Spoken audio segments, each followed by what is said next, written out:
Welcome again to my channel. I just wanted to make clear that I'm not a medical doctor, so if you have any medical questions, please make sure to ask your doctor. And today I'm going to talk a little bit about my experience and how I found out my daughter might have something wrong with her, whether it's a syndrome or something intellectually or something like that. So when I was about 3 months along, my OBGYN sent me to a maternal fetal specialist, and those are the specialists that do a lot of detailed ultrasound, like 3D, 4D, and they're usually the ones you go to when there's a risk of your child having something medically complex before the child is born.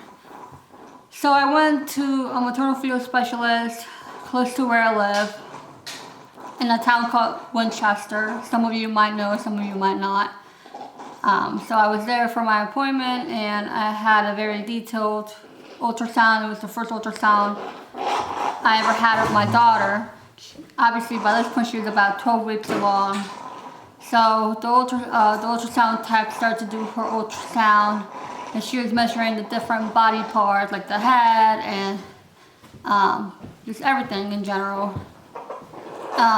And so that took about an hour. After an hour, the doctor came in to explain to me if there's anything she saw that could suggest there might be something wrong with my daughter. So at that point, the specialist told me that my daughter's jaw was measuring very small, and so was her head. And so she started to tell me that, there's different syndromes that are associated with that. So at that point, she told me to go talk to a genetic counselor that had it in the office. So I went and talked to her, and she explained to me what different testings I can do to make sure there's nothing wrong with my daughter, and if there was, I would know in advance before she was born. One of the tests they talked about was getting like a amniotosis, and at that point, I didn't want to do that, because I'm sure, like some of you women might know, there's a risk to it. If they puncture the placenta or something like that, the baby might pass away. And the doctor also told me that she thought at that point my daughter might have something called trisomy 18. And at that point, I had never heard of such syndrome. The only syndrome I had ever really heard of was Down syndrome. So while I was waiting for the doctor to come back, so I could ask her further questions, I started to Google what trisomy 18 was. And when I Googled that, and the thing with Google is a lot of times when you Google something medically, it always shows the worst of the worst. And so when I Googled that, it showed that those babies usually don't live past a year after they're born. And so I started to get worried and kind of sad in a way, because this is going to be my first daughter. Like I had mentioned before, I have a son. And I've always wanted a girl, and obviously a boy too. So I've always wanted the pair. And when the doctor came back at that point, before I left the office, the doctor told me that all of my worries could go away if I would just abort my daughter.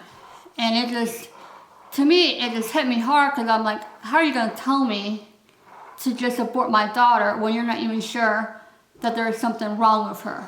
You're going based off some imaging that is not always correct.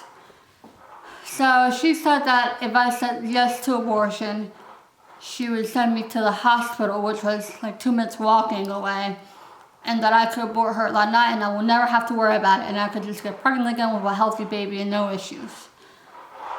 And I obviously declined that, because I don't believe in abortion. My family doesn't believe in abortion. You have this baby for a reason, and I believe that I'll take care of her the best I can. So on the way home, I called my parents, because at that point, my husband was working. So I called them and I let them know what the specialist had said, and that they wanted me to abort her. And, obviously I started crying because, as a mom and as a parent, it's painful to know that there might be something really wrong with your child that might kill them before, they're a year old. So after I got home, I obviously told my husband about it, and he obviously said no to abortion. Like I had mentioned before, we don't believe in abortion. And we just started to really look into detail what trisomy 18 was, and we just started to talk about, what happens if she passes away, before a year old, like what kind of pain will we feel. And even at that point, we were just feeling pain, just at the thought of her life being so short. And so I decided at that point that I was going to go back to the maternal fetal specialist I saw while I was pregnant with my son. And the reason I didn't see him this time was because this maternal fetal was closer to where I live now. But I really liked the maternal fetal specialist I saw with my son, so I just started going back to him, and I always thought he was very good at what he did. He didn't really say something unless he had a test or something to prove it. And along the way, he did tell me that, there might be something wrong, but he never mentioned trisomy 18, because usually that's a very obvious thing, and usually that runs in the family.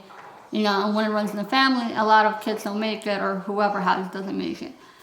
So, and one of the first visits I had with him, he told me that my daughter did have a small jaw, but he said, some babies are just born with a small jaw. His first thought was, oh, she had something wrong with her, because some babies do have a small jaw, and that doesn't mean they have something wrong with them.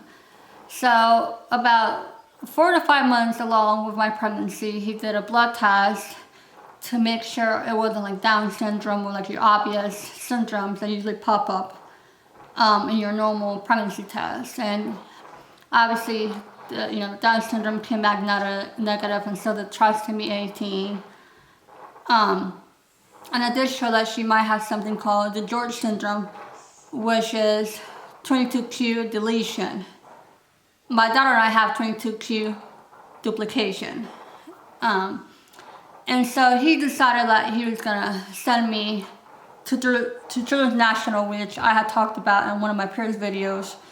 And they were the ones who were able to diagnose me with the 22q duplication. And so he would also see me on a weekly basis, which is a good thing. Because, as a mom, know that there might be something wrong with my daughter, I was always stressed out. She's moving, she's not moving, And with my son, I had that too, but not as often. But with her, it was more often, and I was always kind of stressed out in a way, or worried. So it was always good to see him, like on a weekly basis, make sure she was growing, and that kind of stuff.